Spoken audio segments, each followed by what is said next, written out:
Don't get the black kids angry. I'm angry, so angry. Don't get the black kids angry. So I just finished a podcast about a recent show I listened to on NPR. It was about the fellas, and the show was supposed to be about forgiveness and why white people are always asking black people for forgiveness. Why are black people always forgiving white people, but never the other way around?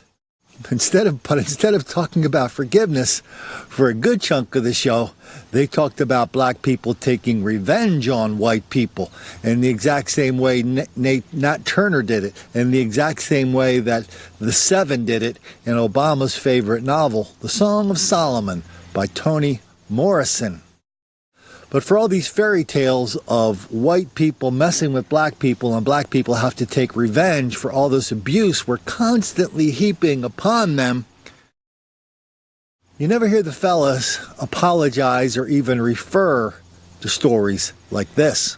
Saturday morning, police were called to a home here on Edgemont and found a 52-year-old man, Michael Zenick, shot to death. His wife of more than 30 years is heartbroken. They took my cerebral palsy and is wheelchair bound, says it all started with a knock at the window. Mikey goes. Cerebral palsy and is wheelchair bound, says it all started with a knock at the window. Mikey goes, I'm going to go see who this is. That's the last words I got to hear from my husband. According to court records, Michael's next-door neighbor, Katrina Griffith, lured the victim outside to see about repairing a scratched van. That's when the accused gunman, a friend of Griffith's, identified as Daquan Adams, ran up with a gun and tried to rob Michael before shooting him multiple times. It turns out police believe Michael sold an SUV for a few $1,000s, and the suspects planned to steal that money. It's like we're taking a life. It's like we need to stop to find it. After the shooting, Midge says the gunman stormed inside her home and demanded money from the car sale. Prosecutors say Griffith also went inside and then waited 40 minutes before she called 911. According to the affidavit, Griffith initially confessed to police to assisting in the robbery, stating she got used like a pawn, adding he should have just went into the house, but she later denied any involvement. He was everything to me. Took care of me like gold. I want him to be behind bars for the rest of their whole lives. And here's a crazy story that's been getting a lot of attention lately.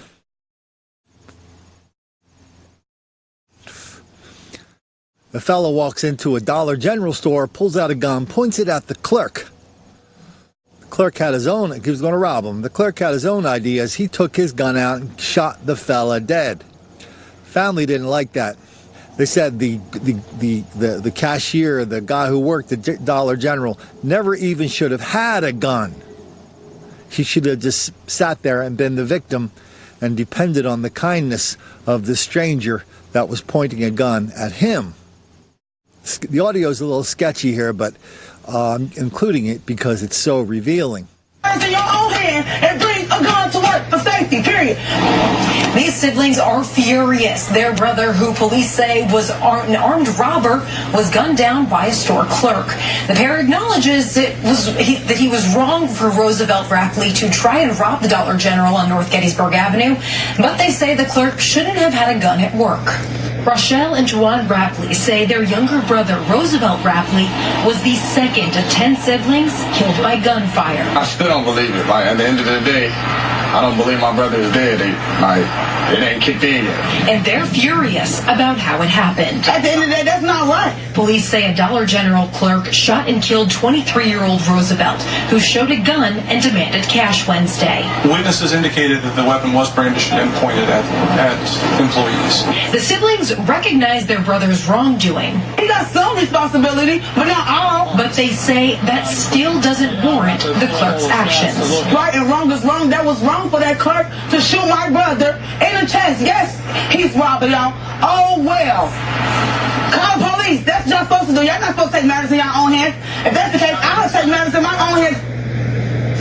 Police say the clerk was legally allowed to have the gun. Meanwhile, officers are looking into the possibility Rapley may have been involved in several other commercial robberies. I couldn't help think of that case that we talk about here from time to time down in Miami, where a woman gets a notice on her phone that her burglar alarm is off. She races to her home, gets there before the cops. There's a fella in her house. She takes a gun out, said she felt her life was in danger, and she kills the kid. That burglar, his family didn't like that either.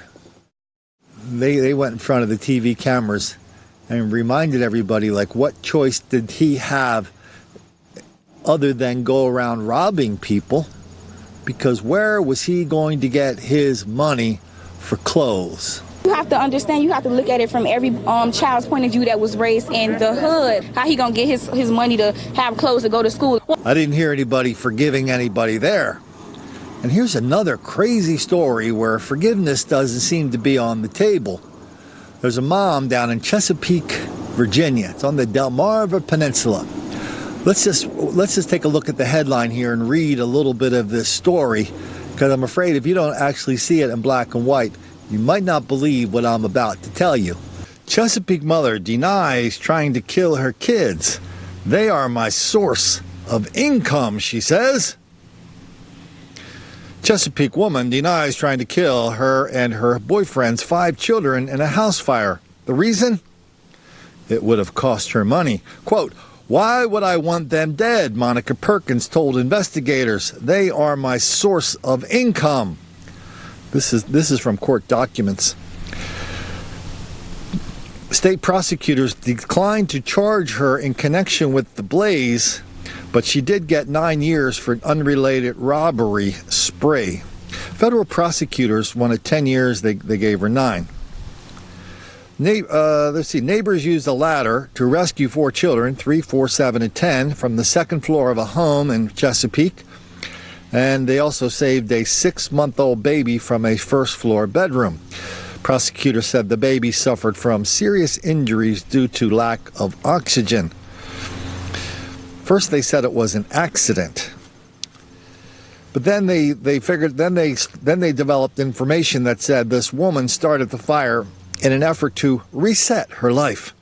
He said she was heard a few days before the fire saying something like, quote, "How do you pick which one of your children get to live?" The prosecutor said Perkins' boyfriend, Willie Brooks Jr., saw the stove was on before they left the house the day of the fire and turned it off. But later, he said, Brooks helped Perkins make up a story about his brother being in the house and some miscommunication in order to keep her out of trouble. Those comments led police to open an investigation into the fire. It was closed without the filing of charges. It's because arson is a very difficult case to prove.